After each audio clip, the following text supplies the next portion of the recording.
हरे कृष्णा। तो आज हम लोग चर्चा करेंगे कि जो गृहस्थ जीवन में स्थित है उसको अपने बच्चों के प्रति कितना जिम्मेदारी आध्यात्मिक प्रगति के लिए लेना है, उस संबंध में हम लोग चर्चा करेंगे।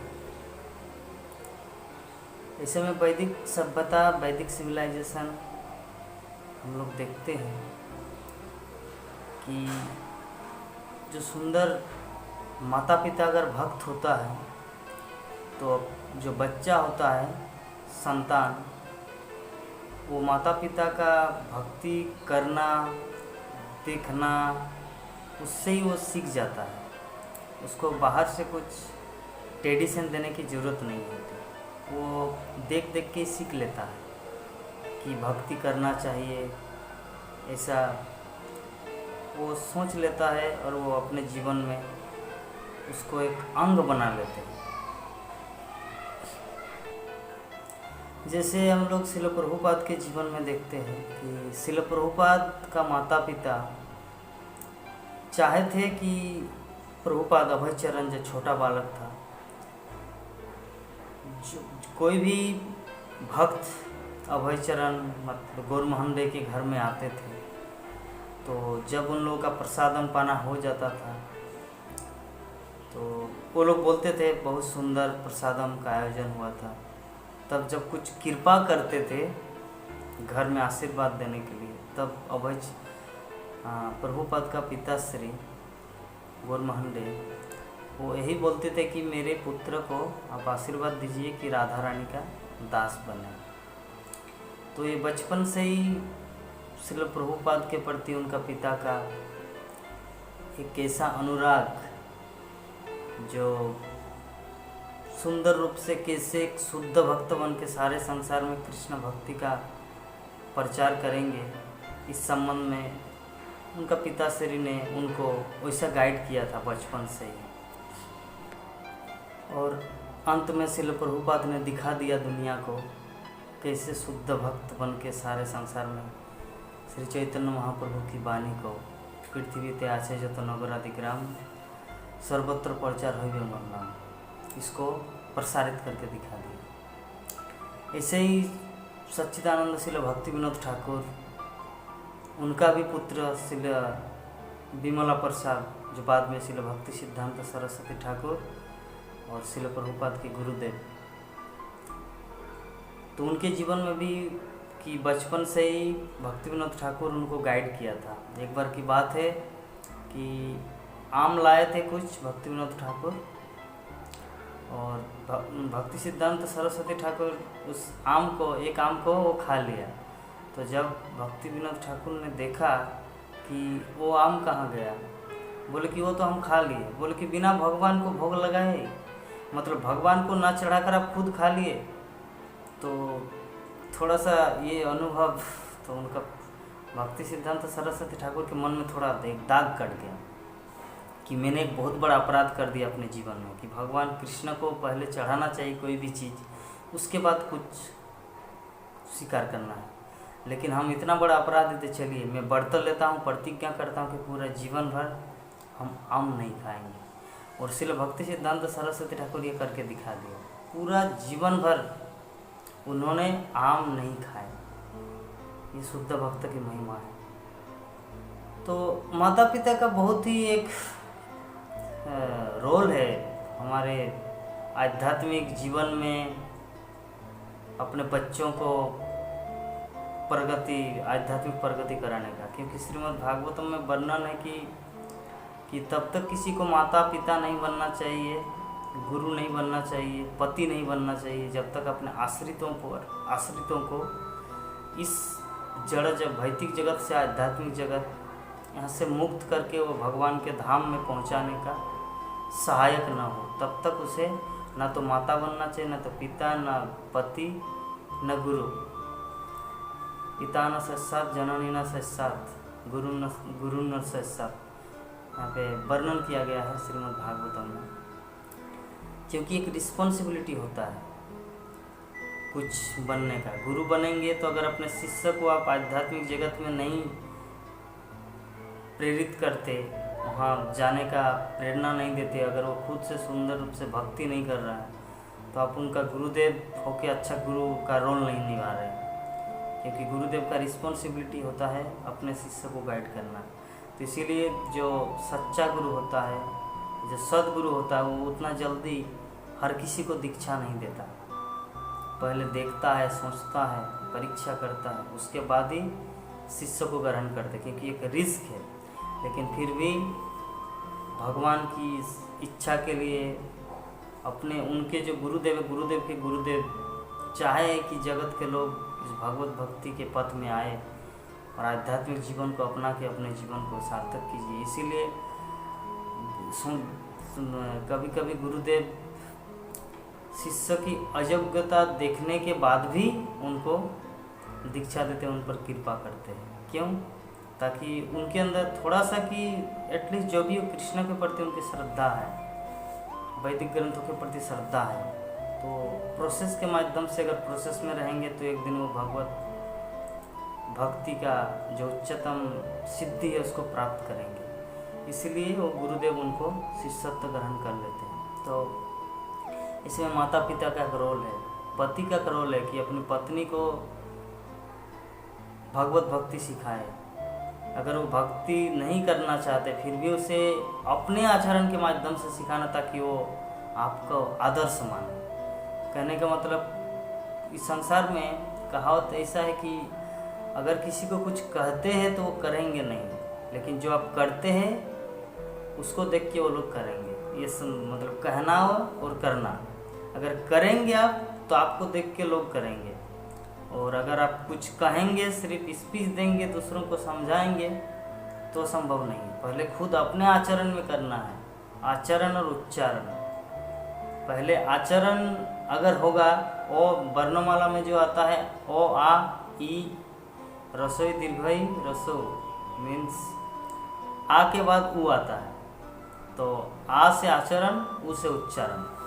तो जब तक कोई आचरण नहीं करता अपने जीवन में, तब तक वो उच्चारण का कुछ इफेक्ट नहीं पड़ेगा, प्रभाव नहीं डालेगा। तो इसीलिए अगर कोई पति सोचता है कि मैं अपने पत्नी को भक्त बनाऊं कि क्यों मुझे बहुत परेशान करते, तो उनको पहले सुंदर भक्त बनना है, क्योंकि वो अगर भक्त बनेंगे तो उनको देखकर उनकी पत्नी उनको फॉलो करेंगे, आदर्श आइडियल व्यक्ति मानेंगे।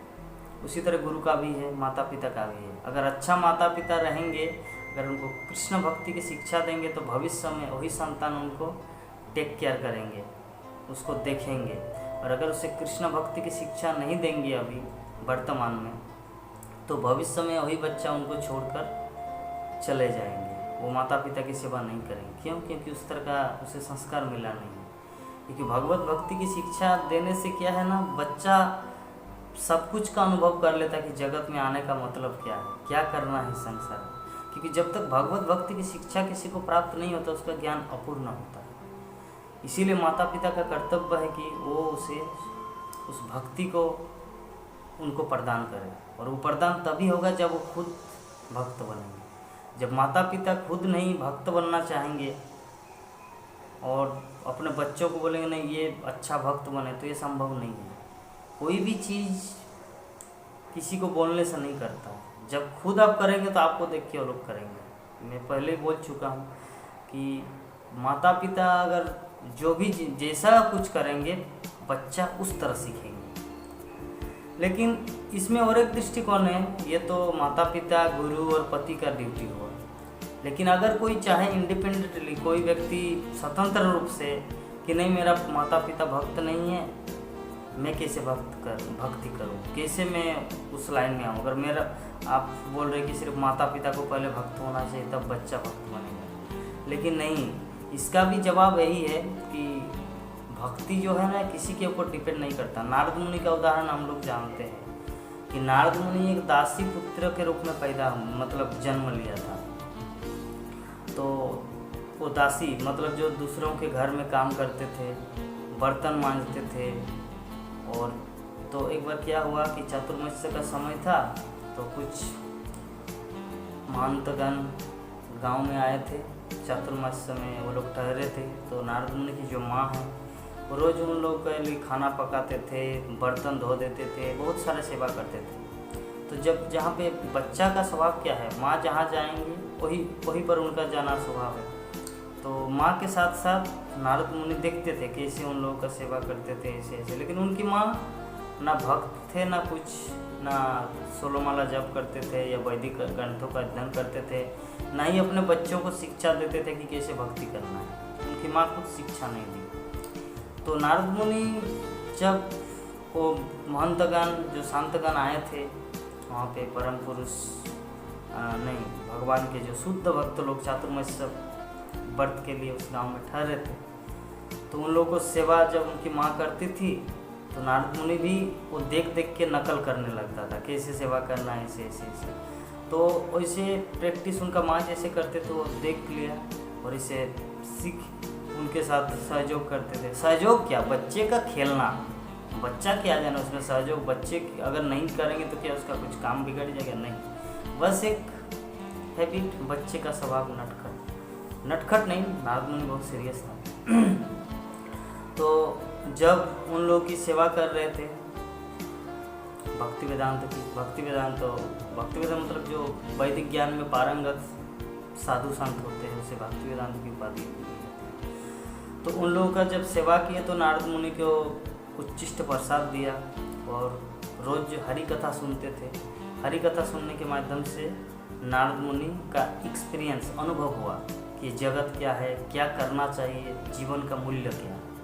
जब तक कोई भगवत भक्ति की कथा, भगवान कृष्ण की लीला की कथा भगवान के शुद्ध भक्त के मुख से या भगवान के भक्त के मुख से अगर नहीं सुनते, तब तक उनके हृदय में ये सब प्रेरणा नहीं जाती कि क्या करना चाहिए, जीवन किस लिए मिला है, तब तक उसको एक ज्ञान खुलता नहीं। तो जब वो डिस्कशन सुनते थे, कृष्ण भक्ति की कथा को सुनते थे नारद मुनि, तो उनको आभास हुआ कि जीवन का लक्ष्य है भगवान कृष्ण की भक्ति करना।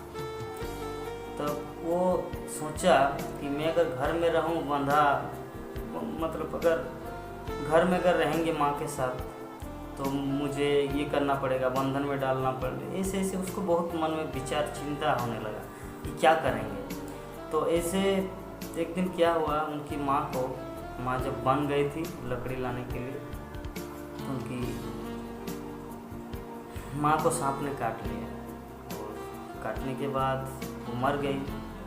तो नारद मुनि जा रहे थे उनकी माँ इस दिशा में, मान लीजिए वन गए हैं, वन में उनका मृत्यु हो चुका था। नारद मुनि का क्या कर्तव्य था, इस दिशा में जाना उनकी माँ के पास, लेकिन नारद मुनि इस साइड में चला गया।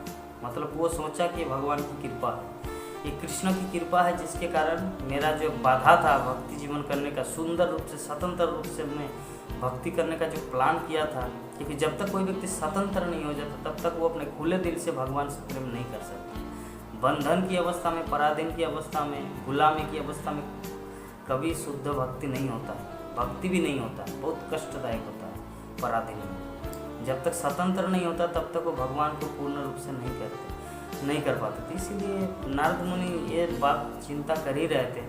तो ऐसे करके भगवान जब किसी को कृपा करते हैं तो उनका जो भौतिक चीज़ होता है, रिलेटेड टू मटेरियल, भौतिक चीज़ से संबंधित कोई भी चीज़ को दूर कर देता है ताकि कृष्ण के प्रति उनका शरणागति और बढ़े। तो इसीलिए उनकी जो माँ थी, उनकी माँ को जैसे सांप ने काट ली तो उनकी माँ की मृत्यु हो गई और नारद मुनि चले गए बद्रिकाश्रम तरफ, मतलब भगवान की भक्ति करने के लिए। तो ये वो विभिन्न प्रकार के उदाहरण हैं। अगर कोई व्यक्ति चाहे तो वो डिपेंड नहीं होता कि मेरी माँ भक्त है कि नहीं, कोई पत्नी ये डिपेंड नहीं करती मेरा पतिदेव भक्त है कि नहीं। मंजोदरी तो भक्त थे भगवान का। रावण तो असुर था, कितना समझाया कि राम की शरण ले लो, अगर आप अपना विनाश नहीं चाहते तो भगवान राम की शरण ले लो। मंजोदरी एक दिन नहीं, कितना दिन समझाया, लेकिन फिर भी नहीं सोचे।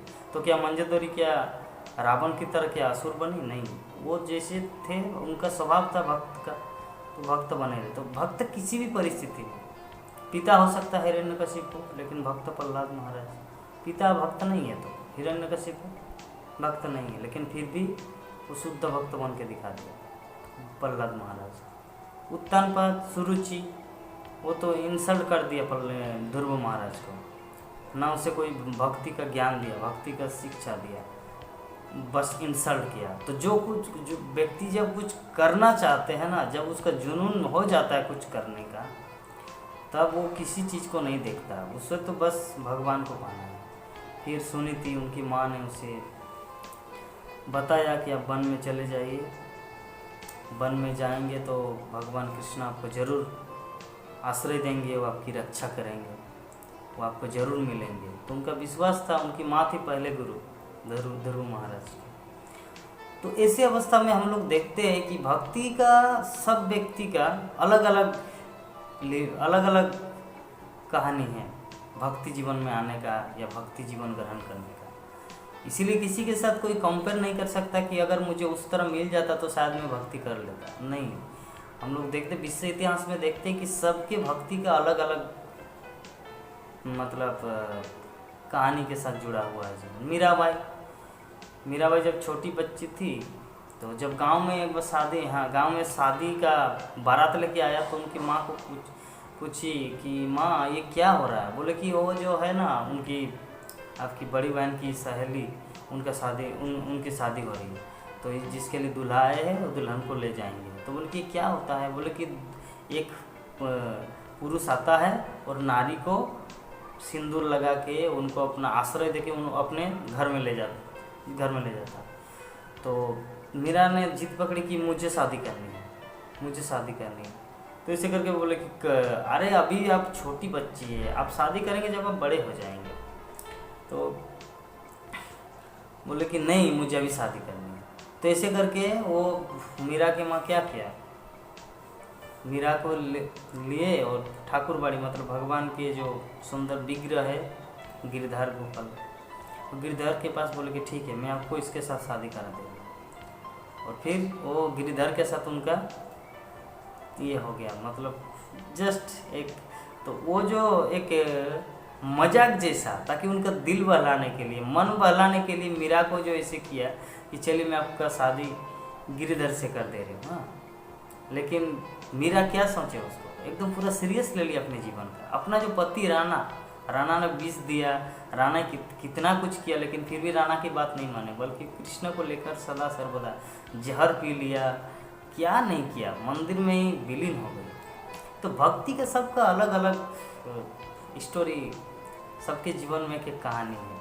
तो इसीलिए अगर कोई भक्ति जीवन में आना चाहता तो उसको कभी निराश नहीं होना चाहिए, उसको कभी इस तरह फीलिंग नहीं होना चाहिए नहीं मेरा तो भक्ति करने का कुछ सुविधा नहीं है। जो भी भक्ति जीवन में आए हैं उसके जीवन में हम लोग देखते हैं कि सबका दुख भरी कहानी पड़ी हुई है ना। तो उसको लोग लांग करके इस पथ में आए हैं, भक्ति के पथ में। तो हम लोग को प्रयास करना चाहिए, ठीक है। बाधाएं तो आएगी, वो एक परीक्षा है। जब परीक्षा में थोड़ा सा एक हिम्मत लगा के भक्ति जीवन में आ जाइए, देखेंगे कितना आनंद है। यही हम बोलना चाहेंगे, माता पिता को भी बोलना चाहेंगे अपने बच्चों को एटलीस्ट भक्ति के पथ में लाएं।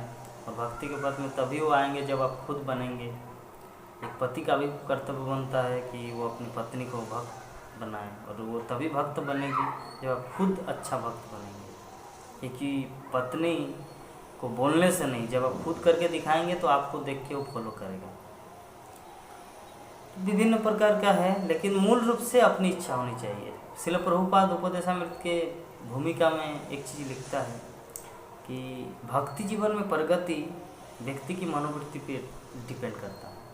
भक्ति जीवन में जो हमारा आध्यात्मिक spiritual advancement depend on in our attitude, मतलब हमारे मनोवृत्ति के ऊपर निर्भर करता है हमारे भक्ति जीवन की प्रगति। तो इसीलिए हम लोग को खुद से अपने अंतर से कृष्ण भक्ति करने के लिए जागरूक होना है। और ये सब तभी संभव होगा जब हम लोग कृष्ण कथा सुनेंगे। क्योंकि किसी के प्रति अट्रैक्शन, किसी के प्रति आकर्षण, किसी के प्रति शरणागति ऐसे ही नहीं होगा। ये बाई चांस कोई चीज़ होने वाला नहीं है। उनके प्रति शरणागति, उनके प्रति डेडिकेशन तभी आएगा जब उनके बारे में, उनकी महिमा को जानेंगे कि कृष्ण के प्रति शरण लेने से मेरा क्या होगा, क्या नहीं होगा, क्या रियली में कृष्ण मेरी रक्षा करेंगे, क्या कृष्ण परमिस मतलब वादा करके निभाते हैं। इस तरह जब हम लोग कृष्ण की महिमा कृष्ण कथा को सुनेंगे तो जरूर सुंदर रूप से हम लोग भक्ति जीवन में आएंगे। तो इसीलिए बेहतर है कि श्रीमद् भागवत की कथा, भगवान की लीला कथा, भगवत गीता, चैतन्य चरितामृत, रामायण, ये सब अध्ययन करना चाहिए, सब सुनना चाहिए। ये सब सुनने से क्या है ना, एक लाभ है। पहले एटलीस्ट थियोरी में आना है, प्रैक्टिकल तो दूर की बात है। जब थियोरी में आएंगे आप तो प्रैक्टिकल जरूर होगा। जब कोई व्यक्ति जानता है कि हाइड्रोजन टू ऑक्सीजन से पानी बनता है, तो जब वो सामने वाला उनका कोई दोस्त ऐसा करता है तो उनके मन में मतलब ये होता है कि अरे वो ऐसा कर दिया, वो भी तो मेरे ही उम्र का है, तो क्यों मैं क्यों नहीं कर पाऊँ, मैं भी तो ऐसे ही साइंस लेके पढ़ा हूँ। तो उसी तरह जब आप थियोरी में कृष्ण कथा के बारे में जानेंगे ये सब, तब आप देखेंगे सामने वाला कोई आपका वो कृष्ण का भक्त बनने जा रहे हैं या भक्त बन गया, तब आपके मन में भी कि मैं भी किसी से कम हूँ क्या, मैं भी क्या कृष्ण कथा, मैं भी बहुत कुछ सुना हूँ कृष्ण के बारे में, चलिए मैं उससे ज़्यादा बढ़कर ज़्यादा बड़ा भक्त बनकर दिखाऊंगा। खैर ये कंपटीशन अच्छा नहीं है, क्योंकि भक्ति जीवन में उन्नति जो व्यक्ति छोटा बनता है।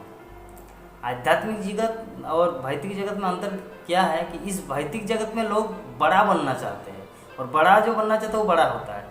और आध्यात्मिक जगत में जो अपने आप को छोटा, जितना छोटा बनता है, विनम्र, विद्या ददाते विनयम, विनम्र, वो उतना बड़ा होता है। तो कोई बात नहीं, बड़ा होना कंपेयर हम किसी के साथ नहीं कर रहे, लेकिन प्रेरणा मिलते हैं भक्ति करने का। जब हम लोग भगवत भक्ति की कथा को, भगवान की लीला कथा को पहले श्रवण करेंगे, तो इसीलिए एटलीस्ट श्रवण दशा में हम लोग को आना चाहिए। फिर हम आप लोगों को बस बोल ही पाएंगे कि भक्ति कीजिए, और भक्ति करने के लिए पहला स्टेप है भगवान की लीला कथाओं को श्रवण करना। और हम उम्मीद करेंगे कि कृष्णा आप लोग के लिए अरेंज करेंगे ये भगवत भक्ति करने का सब प्रकार की सुविधा है। यही हम भगवान श्री कृष्ण से प्रार्थना करते हैं। हरे कृष्ण।